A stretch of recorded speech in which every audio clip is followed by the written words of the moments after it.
আসসালামু আলাইকুম এভরিওয়ান। আজকে নিয়ে এসেছি আমি আপনাদের জন্য আমার পছন্দের একটি রেসিপি, মিষ্টি কুমড়া ভাজা।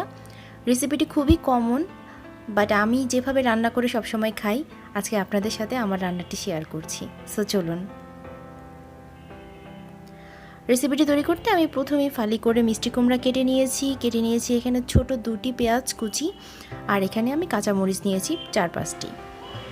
সো বন্ধুরা, আমি এখন কড়াইটি গরম করে তাতে পরিমাণ মতো তেল দিয়ে দিচ্ছি।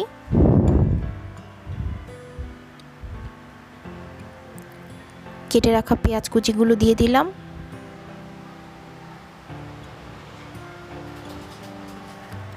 আমি পেঁয়াজগুলো এখন হালকা বাদামি করে ভেজে নিব। বন্ধুরা, আমি এখানে তেলের পরিমাণ খুব একটা ইউজ করিনি, আপনারা চাইলে আরও তেল ইউজ করতে পারেন।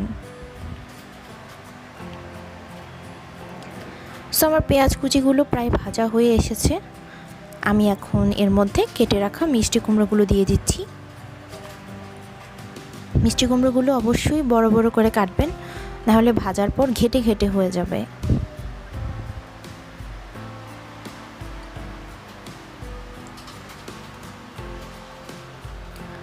আমি কেটে রাখা কাঁচা মরিচগুলো দিয়ে দিলাম, পরিমাণ মতো লবণ দিয়ে দিলাম, পরিমাণ মতো হলুদ গুঁড়ো দিয়ে দিলাম, আর সামান্য পরিমাণে জিরা গুঁড়ো দিয়ে দিলাম। আমি এখন সব উপকরণগুলো ভালোভাবে নেড়েচেড়ে মিশিয়ে নিচ্ছি। চুলার আঁচ অবশ্যই মিডিয়াম রাখবেন। আমি কিছুক্ষণের জন্য এখন ঢেকে দিব। সো ঢাকনাটি খুলে দিলাম। দেখুন বন্ধুরা, মিষ্টি কুমড়া থেকে কি পরিমাণে পানি বের হয়ে এসেছে। বন্ধুরা, আপনারা কিন্তু অবশ্যই ঢাকনা দেওয়ার পরে মাঝপথে খেয়াল করবেন যে মিষ্টি কুমড়ো থেকে পানি বের হচ্ছে কিনা। যদি পানি বের না হয়, অবশ্যই আপনারা সামান্য পরিমাণে পানি ইউজ করবেন, তারপরে মিডিয়াম আঁচে আবার ঢেকে দিবেন।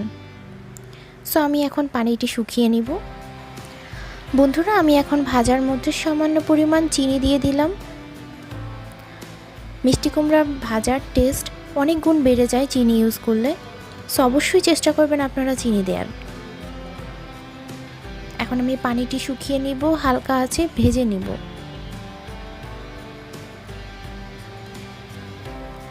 দেখুন বন্ধুরা, আমার মিষ্টি কুমড়োর টুকরোগুলো কিন্তু খুব একটা ভেঙে যায়নি, কারণ আমি যখন কেটেছিলাম টুকরোগুলো খুব বড় বড় করে কেটেছি। আপনারা অবশ্যই কিন্তু বাসায় ট্রাই করবেন। মিষ্টি কুমড়ো কিন্তু স্বাস্থ্যের জন্য খুবই উপকারী।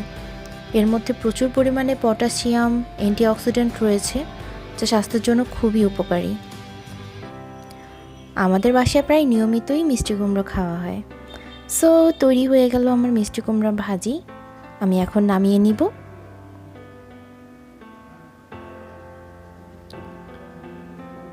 বন্ধুরা, আপনারা কিন্তু অবশ্যই বাসায় ট্রাই করবেন। এটি গরম গরম ভাত অথবা রুটির সাথে খেতে কিন্তু খুবই সুস্বাদু। আর আমাকে অবশ্যই জানাবেন খেতে কেমন লাগলো।